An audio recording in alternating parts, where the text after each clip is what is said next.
हाय नमस्कार, मेरा नाम है आरजे राज। आप देख रहे हैं 1354th episode of Nagpur most happening Facebook live show, जिसका नाम है राज की बात बी सॉर्टेड के साथ। बहुत सारी ऐसी लाइफ में इश्यूज होते हैं, प्रॉब्लम्स होते हैं, जिसके सोल्यूशंस हम शायद किसी और की जिंदगी में ढूंढने की कोशिश करते हैं या फिर अपने अंदर खोजने की कोशिश करते हैं। अंदर सवाल के जवाब नहीं मिलते, तब हम कंफ्यूज हो जाते हैं और फिर कहते हैं कि नथिंग इज सॉर्टेड। तो I think be sorted is an initiative taken by doctor I wanted to call her a doctor, and she'll soon become a doctor. She is one of a very senior psychologists we have in Central India, Soral Fuke ma'am. It's her initiative कि वो लोगों की जिंदगियों को sorted करे, एक मानसिक जो कई सारे सवाल होते हैं उसको लेकर ये सोल्यूशन हो। तो कल मेरे मन में एक बड़ा अच्छा सवाल आया कि मैंने लाइफ में ना सेव पूरी के बारे में सुना है, आपने भी सुना होगा। पानी पूरी के बारे में सुना है, आपने भी सुना होगा। हलवा पूरी के बारे में सुना है, आपने सुना होगा। कभी आपने नींद पूरी हुई इसके बारे में सुना है? नहीं होता ऐसा। अक्सर कुछ डिफिकल्ट सवाल हमारे सामने आ जाते हैं या ऐसी कुछ चर्चाएं होती हैं जिसे करना बड़ा डिफिकल्ट हो जाता है। तो डिफिकल्ट कॉन्वर्सेशंस में क्या करें, समझते हैं आज उनसे जो शायद हमें समझाए how to be sorted. Please welcome Sonal Phuke ma'am. Ma'am नमस्कार। हेलो मैम, स्वागत आपका राज की बात पे। Thank you. मैम, आपने ये सुना है सेब पूरी, पानी पूरी, हलवा पूरी? सब सुना है, लेकिन उसका कनेक्शन नींद पूरी के साथ नहीं सुना। चलिए, डिफिकल्ट कॉन्वर्सेशंस क्या होते हैं मैम, समझना जरूरी है आपसे। डिफिकल्ट कॉन्वर्सेशंस तो हमारे लाइफ में लगभग हर रोज होते हैं, जो कभी एक स्टूडेंट टीचर के बीच में हो सकते हैं डिफिकल्ट कॉन्वर्सेशंस, कभी एक पेरेंट और चाइल्ड के बीच में हो सकते हैं, कभी कपल के बीच में हो सकते हैं, कभी बॉस और एम्प्लॉय के बीच में हो सकते हैं, कभी आप और आपकी फ्रेंड के बीच में डिफिकल्ट कॉन्वर्सेशंस हो सकते हैं। मतलब ऐसे कॉन्वर्सेशंस जो हमको ऐसा लगता है कि वो बहुत इंपॉर्टेंट है जी, मगर वो बात छेड़ने से या तो सामने वाला हर्ट हो जाएगा या तो बहुत आर्ग्यूमेंट्स हो जाएंगे, मगर वो इसेंशियल कॉन्वर्सेशंस होते हैं जो हम करना नहीं चाहते, because they are difficult conversations. कभी कभी ऐसा हो जाता है कि जब ऐसी कुछ बातें हम करते हैं तो जैसे बोलते हैं ना, बात निकलेगी तो फिर दूर तलक जाएगी जी। तो कुछ कुछ कॉन्वर्सेशंस ऐसे होते हैं जो आपको उसका रूट कॉज कहीं और ही होता है। तो ऐसे कॉन्वर्सेशंस को डिफिकल्ट कॉन्वर्सेशंस बोलते हैं, which can create conflict, which can strain relations if not handled properly. But they are still essential conversations, and they are the conversations which should happen, but people are scared to do those conversations. But then ma'am, जो बचपन से upbringing होती है, उस upbringing में हमेशा बोला जाता है कि you should keep quiet when there is an argument, when there is something rough conversation which is happening, you should keep quiet. What's your take on that? हाँ, मतलब ऐसा बोलते थे बुजुर्ग, हमारे यहाँ ऐसा बोलते थे कि पर्टिकुलरली जो यंगस्टर्स होते हैं उनको ऐसा बोलते थे, या फिर अगर टीचर स्टूडेंट के बारे में अगर उनके कॉन्वर्सेशंस की अगर बात हो रही है, टीचर कुछ बोल रही है या पेरेंट कुछ बोल रहे हैं, तो ऐसा बोलते थे कि तुम मत बोलो, तुम चुप रहो, उस वक्त कुछ मत बोलो, क्योंकि वो बोलने से फिर कॉन्फ्लिक्ट्स हो जाएंगे। So basically everybody is scared of conflicts. और हमारे पर्टिकुलरली इंडियन सोसाइटी में ऐसा होता है कि इंटेलेक्चुअल फ्रिक्शन और सोशल फ्रिक्शन ये बहुत जुड़ा हुआ है जी। इसका मतलब समझाऊंगी मैं। इंटेलेक्चुअल फ्रिक्शन मतलब अगर आप चर्चा कर रहे हो तो उसमें सिर्फ जो कंटेंट ऑफ द आर्ग्यूमेंट या कंटेंट ऑफ द डिस्कशन है उस पर फोकस हो रहा है। सोशल फ्रिक्शन मतलब उसमें ये आ जाता है कि मैं बुजुर्ग हूं, तुम मेरे से ऐसे कैसे बात कर सकते हो जी। मैं टीचर हूं, तुम मेरे से ऐसे कैसे बात कर सकते हो। मैं बॉस हूं, तुम एम्प्लॉय हो, तुम मेरे से ऐसे कैसे बात कर सकते हो। So not about the way in which it is being communicated, but more about the content about which the conversation is going on. तो मुझे ऐसे लगता है कि ये बदलना चाहिए, ये चेंज होना चाहिए। जो कॉन्वर्सेशंस है वो कंटेंट बेस्ड ज्यादा होने चाहिए, रादर देन हम किससे बात कर रहे हैं और ओहदे से बड़े हैं या जो भी है। So that is not about the content, that is about how you are communicating. मतलब मुद्दे की जो बात है उससे जो मुद्दा है जी। वो मुद्दा मुद्दे पे कॉन्वर्सेशन होना ही चाहिए, regardless of regardless of who you are, at what position you are. Maybe one has to then work on कि आपको किस तरह से कम्युनिकेट करना चाहिए. बट मैम रिसीवर जो है अगर वो उसको ऑफेंस में ले ले तो इसीलिए तो ये बुजुर्ग बोलते थे कि पुराने जमाने में कि तुम चुप रहो. लेकिन उससे क्या होता है कि आप चीजें भूल नहीं जाते हो. आप भले ही उस वक्त कुछ नहीं बोलेंगे, जैसे एक फादर ने एक बेटे को कुछ बोला है या मदर ने एक बेटे को कुछ बोला है, एक एडोलेसेंट बेटे को बोला है. So when this conversation is happening and when you retract, because then you remembered कि नहीं जाने दो, मैं क्यों बोलूं या मैं क्यों इस आर्ग्यूमेंट में पढ़ूं. तो if I don't say anything, so then that is not a healthy way of maintaining that relationship, because वो मन में रहेगा और वो किसी न किसी फॉर्म में वो बाहर आएगा, बाद में आएगा, थिंग्स स्टार्ट गेटिंग एक्यूमुलेटेड. फिर कॉन्वर्सेशंस मतलब हेल्दी जो फ्लो ऑफ कॉन्वर्सेशन कम्युनिकेशन होता है जी, मतलब next time something like this happens then the conversation is just hindered by the thought that ये कॉन्वर्सेशन तो कहीं जाने वाला है नहीं, तो उससे अच्छा है कि मैं कुछ ना ही बोलूं. उससे क्या होता है कि then there are gaps in conversation, there are gaps in communication, and these gaps lead to much bigger problems later on. फिर ऐसा हो सकता है कि वही इंसान बोले कि इसको मेरे से बात ही नहीं करनी होती है, इसको तो मुझसे बात ही नहीं करना होता है, ये तो मुझे कुछ बताता ही नहीं है, या ये तो मुझे कुछ बताती ही नहीं है. So it has not started with this, it has started with certain conversations which were not complete. कहीं तो वो कॉन्वर्सेशंस ब्रेक हो गए थे और वो कॉन्वर्सेशंस ऐसे ब्रेक होते गए एंड देन ऐसा होते गया कि कोई फायदा नहीं है बात करके, तो जाने दो, मत करो कॉन्वर्सेशन. बट मैम जो सबसे बड़ा चैलेंज है ये डिफिकल्ट कॉन्वर्सेशंस करने का, वो एक तो ये कि सामने वाला वो जो रिसीवर है वो उसका इस बात का ऑफेंस ना ले ले. करेक्ट है ना. दूसरा जो सबसे बड़ा चैलेंज मैम मुझे ऐसा लगता है, प्लीज आप और ज्यादा चैलेंजेस बता सकते हैं, बट मैम एक चैलेंज मुझे ये भी ऐसा लगता है कि हम शायद एग्जाम्पल सही नहीं दे पाते चीजों को समझाने का, जो आप कंटेंट की बात कर रही हैं. तो काफी बार ऐसा होता है कि हमारा जो फीलिंग सेंटर जो होता है ना ब्रेन में, उसको लैंग्वेज नहीं होती है. It is very difficult to express. You can communicate simpler things कि मुझे क्या करना है, मुझे कहाँ जाना है, ये जो सिंपल चीजें हैं ये कम्युनिकेट हो जाती है. लेकिन जो फीलिंग वाला जो एस्पेक्ट होता है उसको एक्सप्रेस करने के लिए you keep saying things like I don't know, but it just doesn't feel right. So why it doesn't feel right, that we don't have an answer for that. तो ये जो फीलिंग सेंटर जो होता है उसको लैंग्वेज का, because it belongs to the limbic brain, और limbic brain जो होता है वो बस डिसीजंस लेता है, चीजें करता है based on the gut feeling, but it doesn't have the capacity to express in language. इसलिए ये कॉन्वर्सेशंस करने को बहुत एफर्ट लगता है, बहुत मेहनत लगती है, कुछ एक्सप्रेस करने को बहुत तकलीफ होती है. But then one has to, think about how it can be expressed easily. तो उसके लिए फिर कुछ चीजें हैं जो उसमें तो बहुत बड़ा पोर्शन कम्युनिकेशन स्किल्स है. तो कम्युनिकेट तो करना ही चाहिए, मगर वो कम्युनिकेट कैसे करना चाहिए इसका तो ट्रेनिंग लिया जा सकता है. है ना. मैम एक सिचुएशन पे बात करते हैं मैम, है ना, जहां पर ये डिफिकल्ट कॉन्वर्सेशन हो रहा है. ठीक है.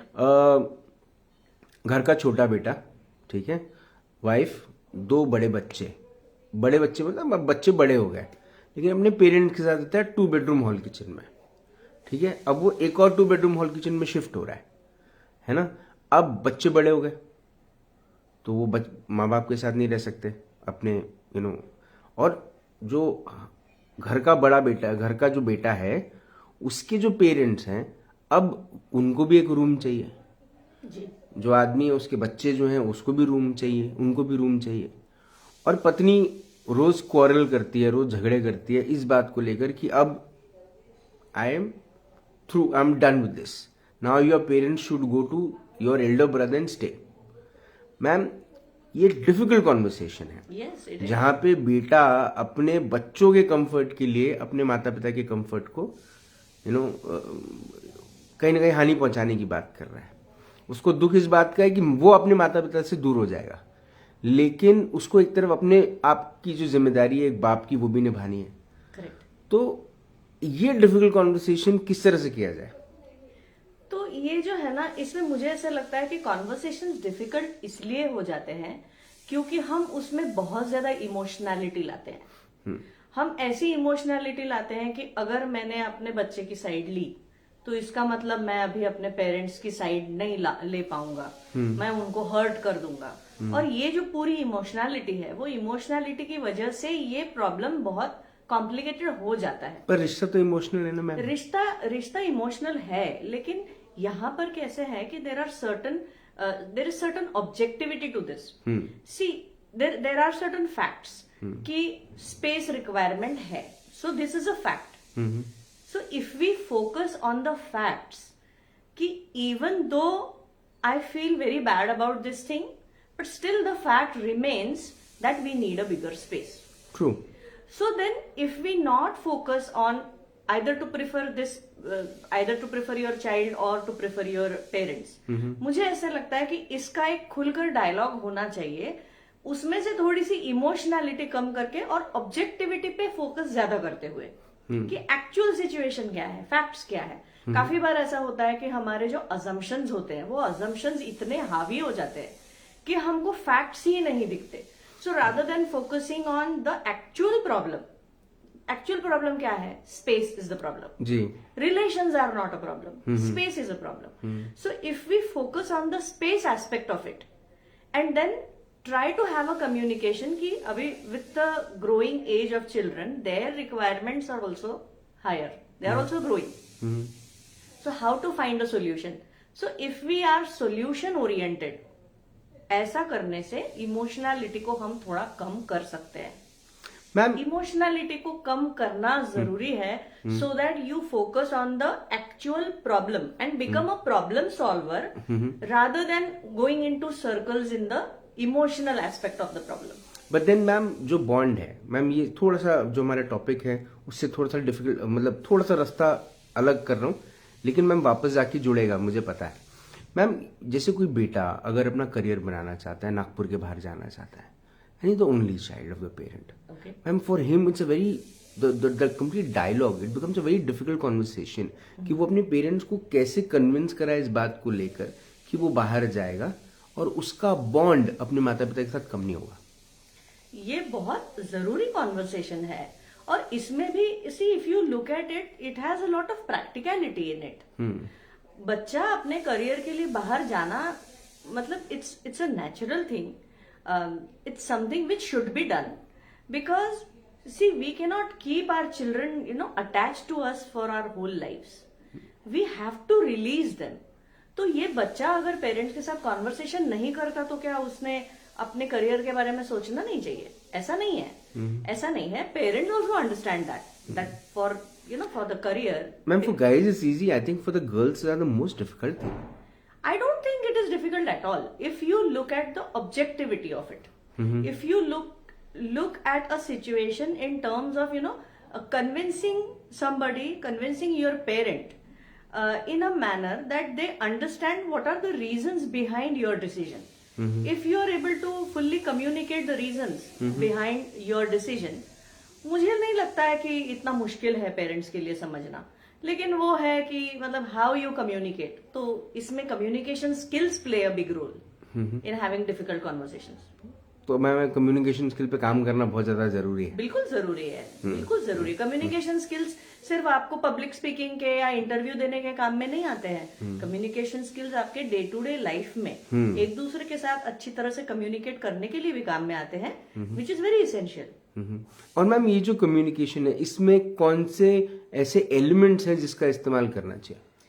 हाँ, ऐसे एलिमेंट्स हैं जैसे फॉर एग्जांपल एक्टिव लिसनिंग है। मतलब कभी कभी ऐसा हो जाता है कि हम इसलिए नहीं सुनते कि हमको समझना है, हम इसलिए सुनते हैं कि हमको इमीडिएटली जवाब क्या देना है। तो ये जो एक्टिव लिसनिंग है, मतलब trying to understand the point with whole body, मतलब trying to understand the body language, मतलब नॉन वर्बल कम्युनिकेशन पे भी ध्यान देना। when you communicate, you try to understand the eye contact, you try to understand the facial expressions, you try to understand the body language along with what that person is saying. तो ये जब हम पूरी तरह से जब सुनते हैं, only then the other person feels heard. Otherwise सामने वाले को मतलब उसको सेटिस्फेक्शन नहीं होता है बताने का, क्योंकि फिर उसमें से आप आधी चीजें वैसे भी भूल जाते हो. सही बात. Worst example is when somebody is talking to you, you are looking into your mobile. So that is the worst example of non-active listening. It is just showing that you are listening by saying but in actuality you are not listening because सामने वाला doesn't feel heard. Absolutely. तो सुनना मतलब सामने वाले को heard लगना चाहिए, इतना सुनना जरूरी है. So that is one, active listening. दूसरा is empathy. कि मैं सामने वाले को के पोजीशन में अपने आप को मैं पुट अप कर पा रही हूँ कि नहीं कर पा रही हूँ. मैं अगर सामने वाले को अपने ओपिनियंस ही अगर बता रही हूँ तो वो इनसफिशिएंट है. Then the conversation will not be effective because if say for example if it is an adolescent, जैसे आपने बोला कि वो लड़की को ये कन्विंस करना पेरेंट्स को बहुत डिफिकल्ट है कि मुझे बाहर जाना है अपने करियर के लिए जी. तो मुझे लगता है कि if she is speaking to her father और if she is speaking to her mother, the parents should actually first actively listen to what she is saying and secondly try to empathize with her.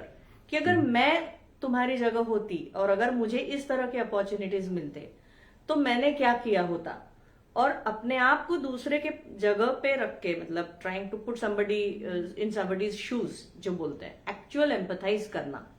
Compassionate रहना अलग होता है कि हाँ मुझे तुम्हारा समझ रहा है. सिर्फ समझना वो एक थोड़ा सा कम लेवल का हो गया. Empathy is actually feeling what the other person is feeling, कि उसको कितनी इच्छा है उसकी इंटेंसिटी भी समझ पाना. So that is empathy. तो ये दो चीजें तो मुझे लगता है कि they are very crucial in terms of trying to have a conversation. Ma'am ये जो पूरा का पूरा एक नेगेटिव किसी के बारे में, ये भी एक डिफिकल्ट कॉन्वर्सेशन है कि जब आप किसी को एक नेगेटिव फीडबैक देते हैं. एक तो मैम थोड़ी सी एक डिफरेंस है फीडबैक और कंप्लेंट में, मैं चाहूंगा वो भी आप थोड़ा सा समझाएं. कंप्लेंट हम किसी की जब करते हैं तो वो एक तरफा होती है. फर्स्ट ऑफ ऑल कि मुझे मेरा ये ऐसा ऐसा ओपिनियन है. When you give a feedback you want the other person to actually improve और change on the basis of your complaint. Then it is a feedback. जैसे फॉर एग्जाम्पल अगर आप किसी रेस्टोरेंट में जाते हैं और वो आपसे अगर फीडबैक मांगते हैं और आप अगर उनको ये बोल देते हो कि ये अच्छा नहीं था, वो अच्छा नहीं था, so it's basically a superficial feedback in which you are just giving out your opinion. But when you say कि दाल बहुत अच्छी हुई थी लेकिन उसमें के जो प्याज थे ना वो उतने ज्यादा कुक नहीं हुए थे, so then that person knows that what went wrong in that. So then that person actually can improve, try to improve, get exact feedback की जैसे अच्छा नहीं हुआ ये बोलना, it is not a sufficient feedback. आपको ये बताना जरूरी है कि अच्छा क्या नहीं हुआ. अच्छा इवन जब हम किसी को जब हम अच्छा भी बोलते हैं तब भी ये अप्लाई होता है कि मेरा स्पीच आपको कैसा लगा, आपका स्पीच मुझे बहुत अच्छा लगा. So that's not feedback. It's very insufficient feedback. Specifics is very important. Specifics अगर आप बताओ कि your voice modulation was really good, the example that you gave was really good, so then these feedbacks actually matter and it can actually help somebody improve. But crucial conversations में negative feedback is another important aspect of a difficult conversation. कि आपको अगर किसी को negative feedback देना है तो वो आप कैसे देंगे, देना चाहिए या नहीं देना चाहिए. तो ये मैम पूछने वाला था, देना चाहिए नहीं देना चाहिए. ऑफ कोर्स देना चाहिए. फीडबैक देना चाहिए. क्रूशियल कॉन्वर्सेशंस करने चाहिए. सी क्रूशियल कॉन्वर्सेशंस जब आप करते हैं, डिफिकल्ट कॉन्वर्सेशंस जब आप करते हैं तो जैसे वो अमृत मंथन में जैसे पहले वो पूरा जहर निकलता है बाहर जी. बहुत मतलब कॉन्फ्लिक्ट्स हो सकते हैं, बहुत झगड़े हो सकते हैं, बहुत आर्ग्यूमेंट्स हो सकते हैं. But then at the end of those crucial conversations you actually understand the other person's perspective जी. और उसके बाद फिर बहुत पीस है. उसके बाद अमृत मिलता है, मिल सकता है. और ये इसलिए जरूरी है क्योंकि जो लॉन्ग लास्टिंग रिलेशनशिप्स होती हैं जी। वो इस पे टिकी रहती हैं कि आप एक दूसरे को कितना अच्छे से समझ पा रहे जी। हैं। तो इसलिए ये क्रूशियल कॉन्वर्सेशंस को बहुत इंपॉर्टेंस देना चाहिए और उसको बिल्कुल अवॉइड नहीं करना चाहिए। उसको अगर हमने अवॉइड किया तो हम अपने आप को इमोशनली अप टू डेट नहीं रख सकते, कि ये टर्म है जो मुझे लगता है कि मैंने ही कॉइन की है, इमोशनली अप टू डेट रहना। जब आप इमोशनली अप टू डेट रहते हैं तब आप एक्चुअली बैगेज नहीं होता आपके पास, इमोशनल बैगेज नहीं होता जब आप इमोशनली अप टू डेट होते हैं। So then you can remain relaxed and free to do your work. जब आप बहुत ही इमोशनली चार्ज्ड हैं, जो यूजुअली जब हम एक्सप्रेस नहीं करते, जब हम कम्युनिकेट नहीं करते, जब हम कॉन्वर्सेशंस नहीं करते, तो वो इमोशंस पेंट अप होते जाते हैं और वो गलत जगह पर, गलत टाइम पर, गलत तरीके से वो बाहर निकलते ही हैं। उसके वो नहीं निकलने चाहिए, इसलिए क्रूशियल कॉन्वर्सेशंस करना जरूरी है। मैम, मुझे ऐसा लगता है कि आज जितने भी लोग ये शो को देखेंगे, ये शो हजारों लोगों तक पहुंचता है। ये शो जब लोग देखेंगे तो शायद ये बात समझेंगे कि मतलब हमारे भारत देश में मन की बात कहने का अधिकार सिर्फ प्रधानमंत्री को नहीं है, आपको भी है। और आपने अपनी मन की बात खुलकर करनी चाहिए।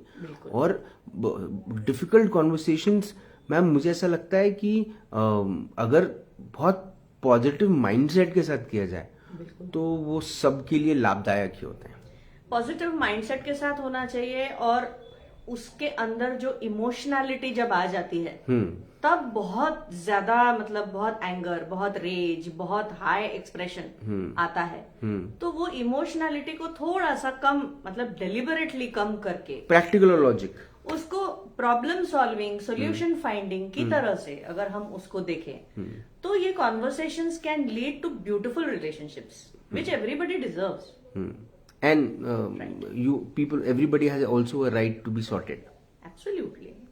सुपर मैम, आपने अपना वक्त दिया, आपने हमें इन डिफिकल्ट कॉन्वर्सेशंस को कैसे करना और कैसे फेस करना और इसका कैसे एक सोल्यूशन गिवर या सोल्यूशन सॉल्वर बनना आपने सिखाया, उसके लिए बहुत बहुत धन्यवाद। उम्मीद है कि आप पानी पूरी, सेव पूरी, हलवा पूरी और नींद पूरी ये बहुत जल्द सुने और बहुत जल्द खाएं। Thank you so much. Thank you. बड़ा सवाल आ जाता है हम लोगों के सामने में जब हम इस किस्म के डिफिकल्ट कॉन्वर्सेशन के बॉर्डर के अंदर में घुसते हैं। वैसा ही हाल होता होगा वो टेररिस्ट का, जैसे वो हमारे बॉर्डर की तरफ आगे बढ़ने की कोशिश करते हैं और हमारे जवान उन पर टूट पड़ते हैं। लेकिन जो हकीकत है वो यही है कि ये डिफिकल्ट कॉन्वर्सेशंस बहुत ज़रूरी हैं, बहुत ज़रूरी हैं। मुझे पता है कई बार ये डिफिकल्ट कॉन्वर्सेशन लीड कहीं और चले जाते हैं, जो मैम समझा भी रही थी कि ये कहीं और लीड नहीं होने चाहिए और इसमें ज़्यादा भावुक होने की आपको ज़रूरत नहीं है, क्योंकि जो कुछ डिसीजन जो होते हैं ना लाइफ के, वो बड़े प्रैक्टिकल डिसीजन होते हैं और उनको देखने का नज़रिया, समझने का नज़रिया और लेने का नज़रिया, एक्सेप्ट करने का नज़रिया भी प्रैक्टिकली होना चाहिए। Difficult conversations are very easy, they just look difficult. जिंदा रहें। जय हिंद।